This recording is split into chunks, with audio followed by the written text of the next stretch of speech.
샬롬 삼국지 7권 두 번째. 군사를 장안으로 돌렸다. 그리고 여러 장수들이 모이기를 기다려 공회에 따라 상을 주는데 으뜸은 말할 것도 없이 한수와 양추 및 후선이었다. 왼쪽 팔을 잃은 한수는 서량후로서 장안에 남아 군사를 쉬게 하고, 양추와 후선은 열후에 봉한 뒤 위구를 지키게 했다. 그렇게 마초와의 싸움을 매듭지은 조조는 곧 영을 내려 군사를 허도로 되돌렸다. 그때 양주에는 참군 벼슬을 지내는 양부란 사람이 있었다. 자르의산이라 하며 남다른 식견이 있었는데 문득 장안으로 달려와 조조에게 만나기를 정했다. 그대는 무슨 일로 나를 찾아왔는가? 양부를 불러들인 조조가 물었다. 양부가 헤아림 깊은 얼굴로 말했다.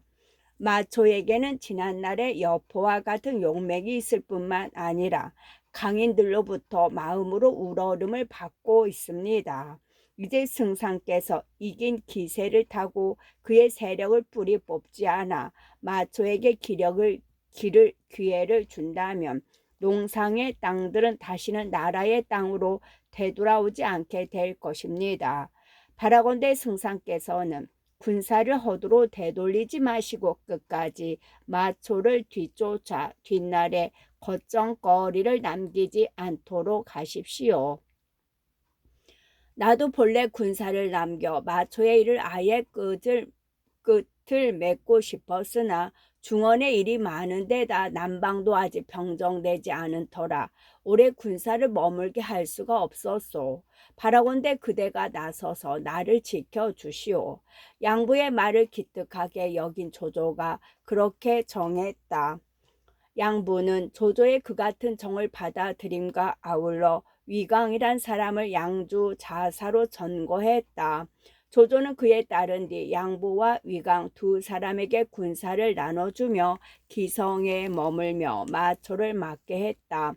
명을 받고 떠남에 즈음하여 양부가 다시 조조에게 정했다. 반드시 장안에도 많은 군사를 남겨 저희들의 뒤를 든든하게 해 주십시오. 거기에 대해서는 나도 이미 생각해 둔 게 있어. 부디 마음 놓고 기성이나 잘 지키시오. 조조가 잔잔한 어조로 양부를 안심시켰다. 양부가 위강과 더불어 맡은 곳으로 떠나감으로써 마초의 일은 일단락되었다. 그제서야 장수들은 그때껏 궁금하던 것을 물었다. 처음 마초가 동관을 근거지로 삼았을 때 위북으로 가는 길은 막혀 있지 않았습니다. 그런데도 승상께서는 어찌하여 하동을 따라 풍악 쪽으로 나아가지 않으시고 오히려 동관에만 매달렸습니까? 그리하여 거기서 많은 날을 보내신 뒤에야 북쪽으로 건너가 영체를 세우고 굳게 지킨 것은 무슨 까닭이십니까? 그 말을 듣자 조조가 빙긋 웃으며 말했다. 적이 먼저 동관을 차지하고 있을 때 내가 만약 동관에 이르자마자 하동을 빼앗으려 했으면 적은 틀림없이 군사를 나누어 물을 건널 만한 곳은 모두 지켰을 것이다. 그렇게 되면 어떻게 우리가 하서로 건너갈 수 있겠느냐? 나는 일부러 적의 군세를 모조리 동관으로 끌어들이게 하여 남쪽을 지키는 데만 매달리게 함으로써 하서 쪽이 비도록 한 것이다. 서황과 주령이 아무런 어려움 없이 물을 건너 하서의 진체를 엮을 수 있었던 것은 실로 그 덕분이었다. 그뿐만 아니다. 그뒤 나는 군사를 이끌고 강 북쪽으로 건너간 뒤에도 적이 우리를 얕보도록 하기 위해 애를 썼다.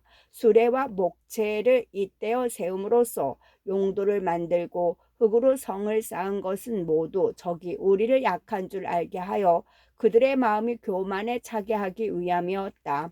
마음이 교만해지면 모든 일에 준비가 없게 마련. 나는 그 틈을 타 교묘한 이간책을 쓰는 한편으로 우리 군사의 힘을 모아 두었다가 하루아침에 적을 쳐부순 것이다. 이는 바로 빠른 울에는 귀를 가릴 틈도 없다라는 계책이다. 군사를 부리는 데에 있어서의 변화는 결코 하나뿐이 아님을 그대들도 언제나 잊지 마라. 실로 빼어난 병력가의 모습을 그 어느 때보다 뚜렷하게 보여주는 조조의 말이었다. 그 말을 들은 장수들은 한결같이 조조의 빈틈없는 헤아림에 감탄에 마지 않았다. 그러나 그들이 궁금한 것은 하나 더 있었다. 승상께서는 언제나 적의 머리수가 불어났다는 말만 들으면 오히려 기쁜 낯빛을 지으셨습니다. 그것은 또 어찌된 까닭입니까? 여러 장수들이 입을 모아 다시 조조에게 물었다. 조조가 더욱 흔쾌하게 웃으며 그들의 궁금함을 풀어주었다. 관중과 변두리 땅은 길이 멀어 만약 적들이 각기 험한 지세의 의지에 버티면 한두 해로는 쓸어버리기 어려울 것이다. 그런데 그들이 한 군데로 모인다고 하니 비록 머리수는 많아도 마음이 하나가 되지 못해 이간질이 쉬울 뿐 아니라 한꺼번에 깨끗이 쓸어버릴 수 있게 되었다. 내가 기뻐한 것은 그 때문이었다. 그러자 장수들은 일제히 머리를 조아리며 징송했다. 승상의 귀신 같은 헤아림은 실로 저희 무리가 모두 머리를 합쳐도 이르지 못할 것입니다. 그렇지 않다. 그대들의 문무에 의지하고 있었기에 일이 잘 되었을 뿐이다. 조조는 그렇게 모든 공을 자신을 따르는 사람들에게 돌리고 장졸들에게 무거운 상을 내렸다. 그리고 항복한 서량병들은 휘하의 여러 부에 나누어 받아들임과 아울러 하우연을 장안에 남겨 양보와 위강의 뒤를 밀어주도록 했다. 하우연이 다시 한 사람을 조조에게 전거했다. 풍이 고릉 땅의 장기였다. 조조는 그를 경조윤으로 삼아 하우연과 함께 장안을 지키게 하고 자신은 장졸들과 더불어 허도로 돌아갔다. 조조가 마초를 쳐 부수고 돌아온다는 말을 듣자 헌제는 성 밖까지 어가를 내어 조조를 맞아들이고 옛적 한 고조가 승상소와에 베풀었던 예에 따라 세 가지 특전을 조소로 내렸다. 첫째는 조조가 조정에서 천자를 배울 때 내시들이 그 이름을 외치지 않아도 되는 것이요. 둘째는 조회 들 때 몸을 굽히지 않아도 되는 것이며 셋째는 칼을 차고 신을 신은 채 전상에 오를 수 있다는 것이었다. 그렇게 되니 조조의 위엄은 더욱 나라 안팎을 떨쳐 울렸다. 마초의 거병은 오히려 조조에게 복이 된 셈이었다. 하지만 여기서 다시 한번 더듬어 보고 싶은 것은 정사와 연희 간의 거리이다. 먼저 살펴보고 싶은 것은 마등이란 인물이다. 조조에게 죽임을 당했다는 이유만으로 그는 의사처럼 그려지고 있어도 정사를 통해 재구성해낼 수 있는 마등은 그저 후한말에 흔한 지방 군벌에 지나지 않았다. 야사나 민담에 따른 것으로 보이는 마등의 충성심이나 조조를 제거하기 위한 밀개에 가담했다는 것 등은 정사에는 전혀 언급이 없다. 다만 나이가 들어 아들 마초에게 변방을 맡기고 조정으로 돌아간 것이라고 되어 있을 뿐이며 조조에게 죽임을 당한 것은 오히려 아들 마초의 거병과 관련된 일로 보인다.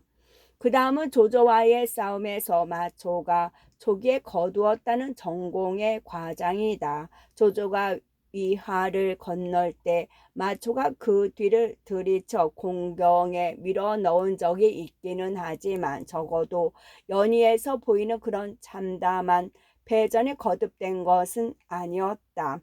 또 위하를 건널 때의 조조를 묘사한 구절도 정사와는 거리가 멀다.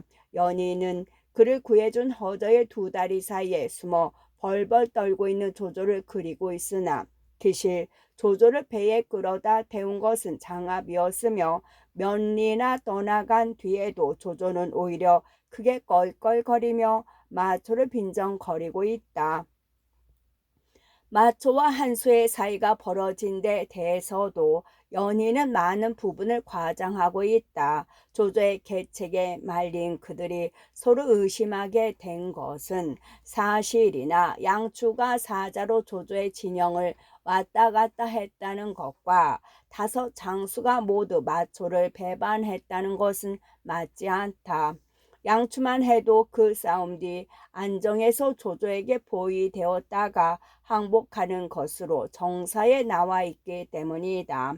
결국 조조는 실제 이상 볼품없이 그려지고 마초는 또 지나치게 좋은 방향으로만 과장된 셈인데 그것은 마초가 뒷날 촉한의 오후 대장 가운데 한 사람이 되는 것과 무관하지 않다.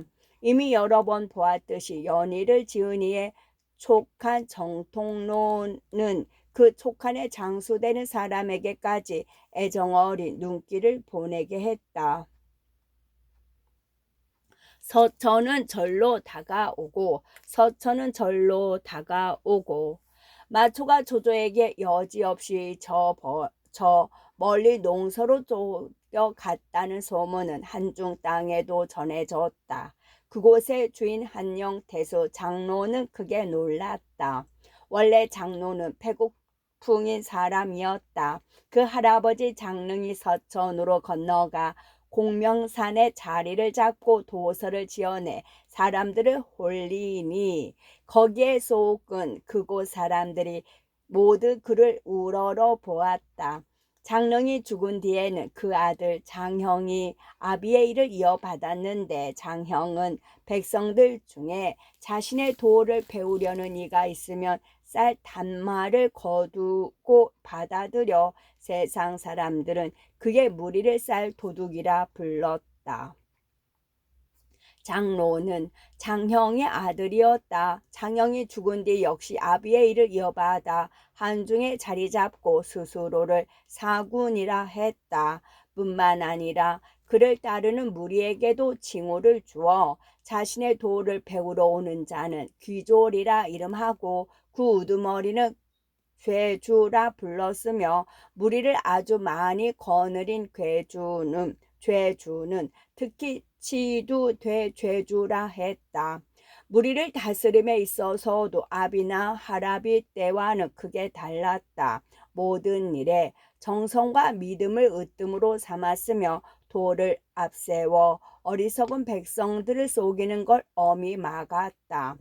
병든 사람은 제단을 쌓고 조용한 방 안에 거처함과 아울러 제단 앞에서 자신의 잘못을 뉘우치게 했다. 그 다음 병이 낫기를 비는데 이때 주로 비는 일을 맡아 보살피는 일을 감령죄주라 했다. 비는 법은 병든 사람의 이름과 자신의 잘못을 뉘우치는 뜻을 적은 글인 삼관수서를 3통 써서 한 통은 산꼭대기에 묻어 산과 하늘에 고하고 다른 한 통은 땅에 묻어 땅에 고하며 나머지 한 통은 물에 넣어 물귀신에게 고하게 했다. 그런 다음 병이 나오면 쌀 단말을 내어 고마움을 나타냄과 아울러 의사란 집에다 음식물을 차리고 지나가는 사람들이 마음대로 집어먹게 했다. 의사는 지도 대죄주가 나그네를 위해 지은 집으로 거기 차려진 음식을 지나치게 많이 집어먹으면 하늘에 벌을 받아 죽는다는 말이 있었다. 무리 가운데서 법규를 어긴 자가 있을 때 벌하는 것이 특이했다. 어떤 죄를 지어도 3번까지는 반드시 용서하고 그래도 행실을 고치지 않으면 비로소 형벌을 내렸다. 또 그들이 자리 잡은 곳은 관부의 벼슬아치가 오지 않고 모든 일은 죄주들이 맡아서 처리했다. 그런데 한중 땅을 차지하고 버티기 30년, 조정에서는 길이 멀어 그곳을 정벌하지 못하고 장로에게 진남 중랑장을 내리고 한영 대수로 삼았다. 그렇게 하여 한중을 다스릴 권한을 주고 주공만 바치도록 해줌으로써 정벌을 대신했다. 후한 말처럼 어지러운 전하에서나 있을 법한 일이었다. 그 장로가 전하를 떨쳐 올리는 조조의 위세에 놀라 무리를 모아놓고 운혼을 시작했다. 서량의 마등은 죽임을 당하고 그 아들 마초도 이번 싸움에 저 멀리 쫓겨갔다 하니 다음으로 조조는 틀림없이 우리 한중을 향해 쳐들어 올 것이다. 나는 스스로 한영 왕이 되어 우리 군사를 이끌고 조조에게 맞서 싸워 보려는 바 그대들의 뜻은 어떠한가? 무리 가운데 연포란 사람이 나서서 말했다. 한중은 호수만으로도 10여만이 되는 백성을 거느리고 있는 데다 재물은 많고 곡식은 넉넉합니다. 또 사방의 지세가 험해 지키기 좋을 뿐더러 이제 마초가 조조에게 패한 바람에 자오곡을 거쳐 한중으로 도망온 서량의 백성들도 수만호나 됩니다. 제 어리석은 소견으로는 익주의 유장이 어둡고 약하니 그 땅부터 먼저 손에 넣는 게 좋겠습니다. 서천 마흔한 고을을 아울러 바탕을 든든히 한 뒤에 왕을 징하셔도 늦지 않을 것입니다. 자못 통이 큰 구상이었다. 장로는 크게 기뻐하며 아우 장위와 의논하여 서천을 칠 군사를 크게 일으켰다.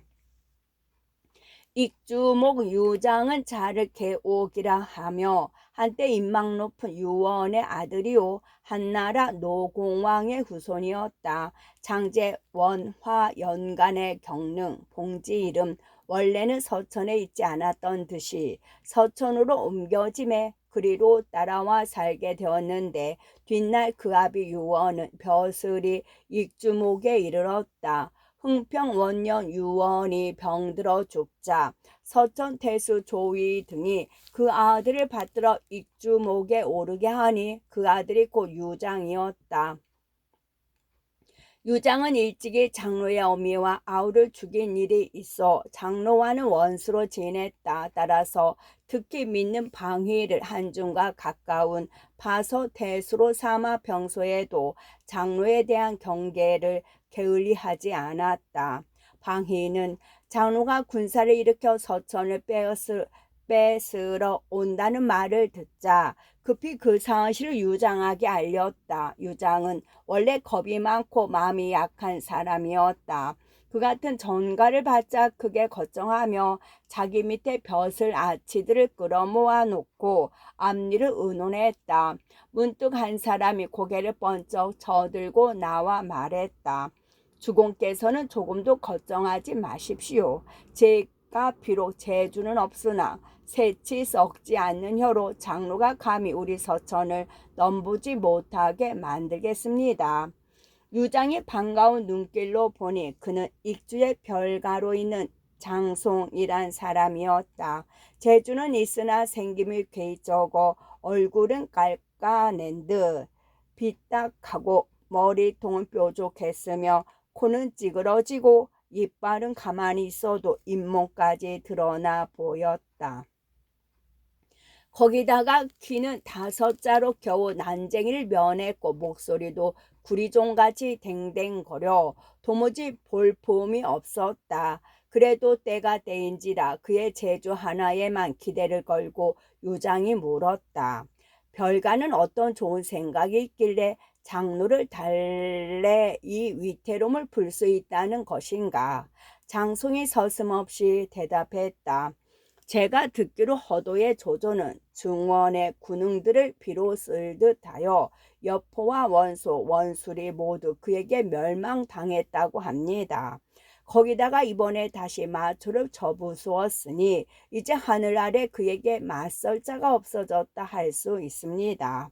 주공께서 예물을 갖춰주시면 제가 허도로 가서 조조를 달래 장로를 치도록 만들겠습니다. 조조가 군사를 일으켜 한중으로 밀려들면 장로는 그의 맞서기도 한겨울판에 어찌 감히 우리 촉중을 넘볼 수 있겠습니까? 생김과는 달리 그럴듯한 말이었다. 유장은 크게 기뻐하며 금은 보석과 비단을 예물로 갖춰 장송에게 주고 허두로 가서 조조를 달래보도록 했다. 그런데 여기서 흥미를 끄는 것은 그날로 종자 몇 기를 달린 제키를 떠난 장송이 몰래 품 안에 감추고 간 서천의 지리도본이다. 신세와 지형 외에도 성곽과 관의 위치에다 거기에 딸린 백성들과 군사들의 머릿속까지 기입해둔 일종의 군사 지도였기 때문이다. 한 권력 체계가 붕괴하기 시작하면 그 내부에서도 여러 가지 조짐이 나타나게 마련이지만 그 중에서도 특히 눈에 띄는 것은 그 체계를 지탱하고 있던 지식인 계층의 이반이다. 이른바 눈알 파랗고 머리칼 노란 학자들이 말하는 지식인의 탈주 또는 충성의 전이 현상이 그러하다. 장송이 어쩌면 자기가 속한 권력 집단에게 치명적인 피해를 입힐 수도 있는 그런 지도를 누구에겐가 주려고 그려간 것은 바로 그 지식인의 탈주의 한 예가 될 것이며 그런 뜻에서 유장의 서촉은 이미 내부로부터 붕괴하고 있었다고 보아 틀림이 없다. 어쨌든 유장이 조조에게 예물을 갖춰 사람을 보냈다는 소문은 이미 제갈량이 서천에 풀어놓은 세작들에 의해 곧 형주에 전해졌다. 진작부터 그 땅에 남다른 기대를 걸고 있던 제갈량으로서는 바짝 긴장하지 않을 수 없는 소식이었다. 이에 제갈량은 다시 허도에도 세작을 풀어 장송과 조조 사이에 일어나는 일을 염탐케 했다. 한편 여러 날이 걸려 허도에 이른 장송은 역관의 짐을 풀고 매일 승상부로 찾아가 조조에게 보기를 정했다. 이때 조조는 마추를 두드려 쫓은 뒤라 마음이 한껏 우쭐하고 느긋해져 있었다. 날마다 술잔치를 벌이며 집 밖으로 나가는 일이 없어 나란 일마저 조조의 승상부 안에서 의논되고 결정되기 일쑤였다. 그러다 보니 서천에서 왔다는 사자가 조조에게 그리 크게 보일 리 없어 장송은 사흘 만에야 겨우 자신이 온 것을 조조에게 알릴 수 있었다. 하지만 이미 사람의 장막에 둘러싸인 조조를 만나기는 쉽지가 않아 장송은 다시 조조를 가까이서 모시는 벼슬아치들에게 뇌물을 주고서야 겨우 조조 앞으로 나아갈 수 있게 되었다. 조조도 옛날의 조조가 아니었다. 지혜롭고 재주 있다는 자들에 둘러싸여 여러 해를 지나다 보니 숨은 인재에 대한 갈증이 모두 사라졌는지 당상에 높이 앉아 장송을 맞아들였다. 장송은 조조의 그런 거만함에 잠옷 속이 뒤틀렸으나 떠받는 일이 있는지라 꾹 참고 또 맡은 일이 있는지라 꾹 참고 절부터 올렸다. 네 주인 유장은 어찌하여 해마다 조공을 올리지 않느냐. 막 절을 끝낸 장송에게 조조가 대뜸 꾸짖듯이 물었다. 장송의 볼품없는 생김이 조조에게 더욱 얕보였는지도 모를 일이었다. 길이 거칠고 험한 데다 도적들이 가로막아 조공을 올릴 수가 없었습니다. 장송은 조조가 그 도적들에 대해 물어주길 은근히 기다리며 대답했다. 그러자 조조는 성부터 냈다. 내가 이미 중원을 깨끗이 쓸 듯 했는데 도적은 무슨 도적이 있단 말이냐. 도적이 누군가를 묻고 있다기보다는 도적이 남아 있다는 말 자체가 조조의 심기를 건드린 것 같았다. 장송은 더욱 속이 뒤틀렸다. 조조의 말을 비웃듯 대답했다. 남쪽에는 송건이 있고 북쪽에는 장로가 있으며 서쪽에는 유비가 있습니다. 그 중에 세력이 적은 자라도 갑옷 갖춘 병사만 10만이 넘을 것인데 승상께서는 어찌 전하가 태평한 듯 말하십니까? 그렇지 않아도 볼품없는 생김 때문에 장송이 별로 달갑지 않던 조조는 중동질에 가까운 그 말에 더욱 기분이 상했다. 갑자기 소매를 떨치고 일어나 후당으로 들어가 버렸다. 그대는 사신으로 와서 어찌 그리도 예를 모르시오. 첫마디부터 승상의 심기를 건드려 도대체 무엇을 하겠다는 것이오. 다행히도 승상께서는 그대가 멀리서 온 낯을 보아 죄를 묻지는 아니하셨으나 그대는 되도록 빨리 돌아가는 게 좋을 것이외다. 이곳에 더 머뭇거리며 함부로 입을 놀리다가는 반드시 큰 화를 입을 것이요. 조조가 성난 얼굴로 방을 나간 뒤 좌우에서 그렇게 장송을 나무랐다. 장송이 껄껄 웃으며 여러 색에 드러나는 듯 빈정거렸다. 알겠소이다. 우리 서천 사람들은 남에게 아첨하는 소리를 하지 못해 그리 되었소. 그대가 사는 서천의 사람들은 아첨을 모른다니 그게 무슨 말인가. 우리 중원에는 아첨꾼만 살기라도 한단 말인가. 장송의 빈정거림에 누군가 큰 소리로 따지듯 물었다.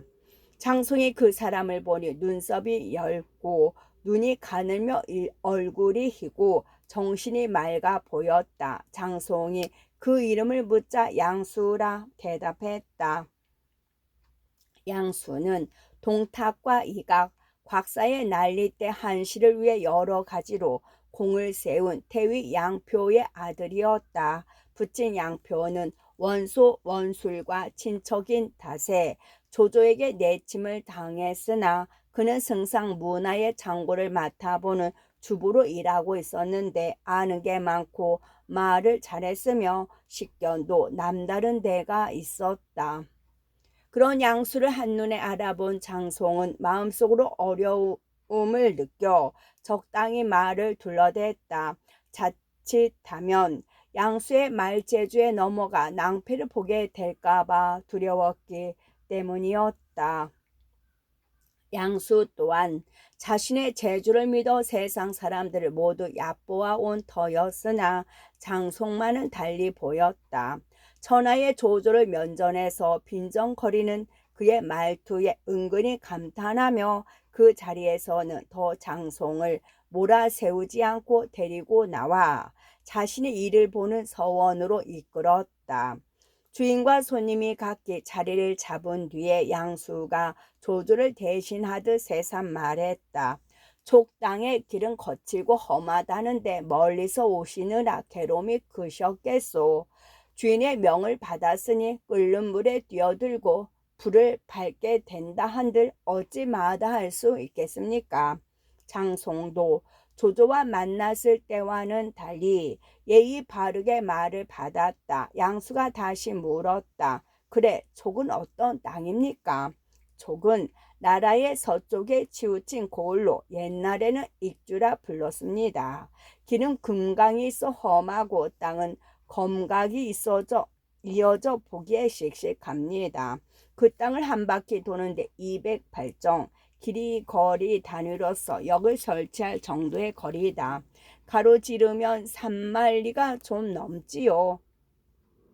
거기에 닭 울음과 개 짖는 소리가 서로 들을 수 있을 만큼 저자와 거리들이 잇대어 있으며 밭은 기름지고 경치는 아름다운 데다 가뭄과 물난리를 걱정하지 않아도 됩니다. 또 나라는 넉넉하고 백성들은 잘 살아 음악을 즐기며 그 땅에서 난 것들은 산처럼 쌓여 있지요.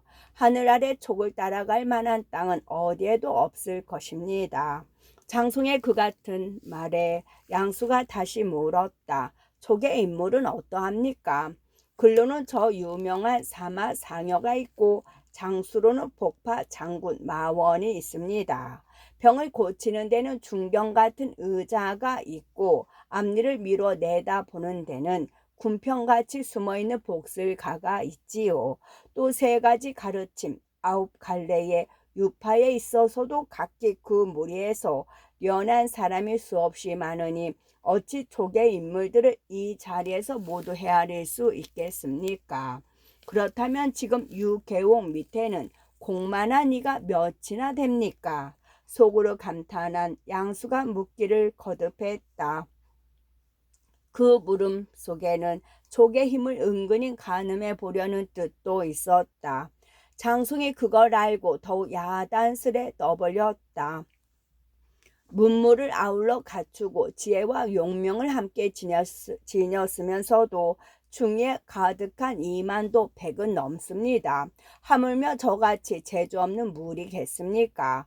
구태여 말한다면 이 장송 같은 무리는 수레에 실어 나르고 말로 되어야 할 만큼 많아서 일일이 손꼽을 수조차 없을 지경입니다.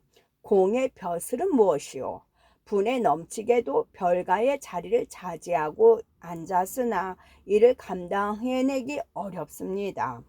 장송이 그렇게 답해놓고 문득 양수에게 물었다. 이런 걸 물어 어쩔는지 모르겠습니다만 공의 벼슬은 무엇입니까? 승상부의 주부로 있습니다. 양수가 왠지 떳떳하는 얼굴로 대답했다. 장송이 양수의 그런 기색을 놓치지 않고 슬쩍 튕겼다. 오래전부터 듣기로 공은 대를 이어 높은 벼슬을 해온 명문의 후손이라 했습니다. 마땅히 묘당에 올라 천자를 받드셔야 할 것인데 어찌하여 구구하게 승상부의 한낱 이름 없는 벼슬아치가 되셨습니까?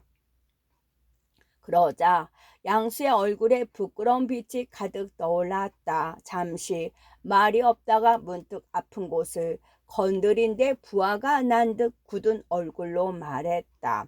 내가 비록 낮은 벼슬 자리에 있으나 승상께서는 내게 군사를 부리는데 중이 쓰이는 돈과 곡식을 모두 맡기셨소. 거기다가 아침 저녁으로 승상께 가르침을 받아 배우고 깨우칠 게 매우 많은 까닭에 그 자리를 맡았소이다. 그 말을 들은 장송이 껄껄 웃더니 말했다. 내가 듣기로 조승상은 글에 어두워 공자맹자의 가르침조차 잘 알지 못하고 무에 있어서도 대단한 게 없어 손자 오자의 병법조차 동달하지 못했다 그럽디다. 오늘날처럼 높은 자리에 앉게 된 것은 오직 우격다짐의 배도 때문이라던데 무얼 가르치고 깨우쳐 줄 수 있단 말입니까? 더군다나 공 같은 큰 재주를 일깨우고 열어줄 수 있다니요. 이제는 조조까지도 깎아내리는 판이었다. 양수가 그런 장송의 길을 꺾어 보려는 듯 엄한 얼굴로 말했다. 공은 변방의 한 모퉁이에 계셨으니 어찌 승상의 크나큰 재주를 알 수 있겠소. 내가 공께 꼭 보여드릴 게 있소. 그리고 부리는 사람을 시켜 선반에서 책 한 권을 내려오게 했다. 장송이 받아보니 책 겉장에 맹덕신설한 넉자가 크게 쓰여 있었다. 장송은 그 책을 받아 처음부터 끝까지 쭉 살폈다. 모두 13편으로 되어 있는데 한결같이 군사를 부리는 법에 관한 글이었다. 공은 무슨 뜻으로 이 책을 내보이시오? 이게 무슨 책이요? 읽기를 마친 장송이 짐짓 대수롭지 않다는 듯한 말투로 물었다. 장수가 저도 모르게 소리를 높이며 말했다. 이것은 승상께서 옛일을 돌아보고 이제 일에 견주어 손자가 그러했듯 13편으로 된 책 한 권을 만들어 보신 것이요. 공은 승상이 재주없다 하셨으나 이만함은 어떠시오? 뒷세상에 남겨 전해줄 만하지 않소. 뭐요? 이 책은 우리 족에서는 키가 석자 되는 어린아이도 모두 외고 있는데 신선은 무슨 놈의 신선한 말이오. 원래 전국시대 어느 이름 없는 선비가 쓴 것을 승상이 도적질에 능해 자기가 지은 것이냐 베껴 써놓고 그대를 속였을 뿐이외다. 장송이 전보다 더 크게 소리내어 웃으며 그런 엄청난 소리를 했다. 양수도 그건 너무하다 싶었던지 불끈하며 따지듯 물었다. 이것은 승상께서 깊이 감추어 두신 책으로 비록 쓰기는 마쳤으나 아직 세상에 내놓은 적이 없소. 그런데 족에서는 어린 아이들까지 줄줄 외 수 있다니 그건 사람을 속여도 너무 지나친 게 아니오. 속이다니 그게 무슨 말씀입니까? 정이 믿지 않으시다면 내가 한번 외워 보이지요. 장송이 그렇게 말하고 그 자리에서 맹덕 신설을 외기 시작했다. 전부터 끝까지 낭랑하게 외는데 단 한 자도 틀린 데가 없었다. 양수는 깜짝 놀랐다. 장송의 말대로 조조가 남의 글을 도둑질한 것은 아니라는 것쯤 양수도 짐작은 했지만 한 번 훑어본 책을 그대로 내리외울 수 있는 그 엄청난 기억력에는 놀랄 수밖에 없었다. 공은 한 번 본 것은 결코 있는 법이 없으니 참으로 천하의 기재외다. 양수는 그렇게 단복하고 장송이 돌아가려 할 때 스스로 나서서 말했다. 공은 잠시만 숙소에서 기다려 주시오. 내가 다시 한번 승상께 말씀드려 공을 만나보게 하겠소이다. 이에 장송은 양수에게 감사하고 자신의 숙소로 돌아가 결과를 기다렸다. 양수는 곧 안으로 들어가 조조를 찾아보고 말했다. 얼마 전 승상께서는 어인가닥으로 장송을 소홀히 대접하셨습니까? 말투가 공손하지 못해 일부러 그랬네. 조조가 아직도 언짢은 듯 얼굴을 찌푸리며 대답했다. 양수가 딱하다는 어조로 다시 물었다. 승상께서는 예형 같은 사람도 용납하셔놓고 어찌하여 장송은 용납하지 못하십니까? 예형은 문장이 세상에 널리 알려진 사람이라 내가 차마 죽이지 못했지만 장송이란 자는 무얼 보아줄 만한 태도가 있어야지. 여전히 일 없다는 표정으로 조조가 말했다. 그렇지가 않습니다. 그 입은 흐르는 물 같고 말재주는 어디에도 막힘이 없습니다. 제가 승상께서 지으신 맹덕 신설을 보여주었더니 한번 훑어보고는 그대로 내리외워 보이더군요. 그렇게 많이 알고 기억을 잘 해내는 사람은 실로 세상에 드물 것입니다. 거기까지만 하고 그쳤어도 조조가 장송을 보는 눈은 많이 달라졌을 것이다. 그러나 글 재주만 있지 세상 물정에는 어두운 양수라 장송이 한 소리를 모두 곧이곧대로 조조에게 말해버렸다. 또 장송이 말하기를 그 책은 전국시대에 어느 이름 없는 선비가 쓴 것으로 촉에서는 어린아이들까지도 모두 훤히 알고 있다고 했습니다. 스스로의 두뇌가 남보다 뛰어남을 믿는 사람의 기분을 상하게 하는 데는 바로 그 자부심을 건드리는 것보다 더 효과적인 방법은 없다. 그런데 양수는 장송의 재주를 죽여 세우는 데 바빠 바로 그런 조조의 자부심을 건드려 버린 셈이었다. 옛사람의 생각이 우연히 내 생각과 맞아떨어지는 수도 있지 않겠나. 조조는 그렇게 얼버무렸지만 속으로는 심기가 몹시 상한 듯했다. 그 자리에서 자신이 쓴 책을 꺼내더니 갈갈이 찢어 불살라 버리게 했다. 그래도 양수는 눈치 없이 조조에게 권했다.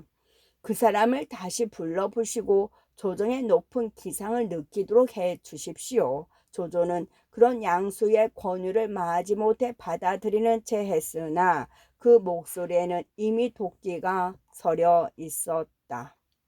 내일 서쪽에 있는 끝.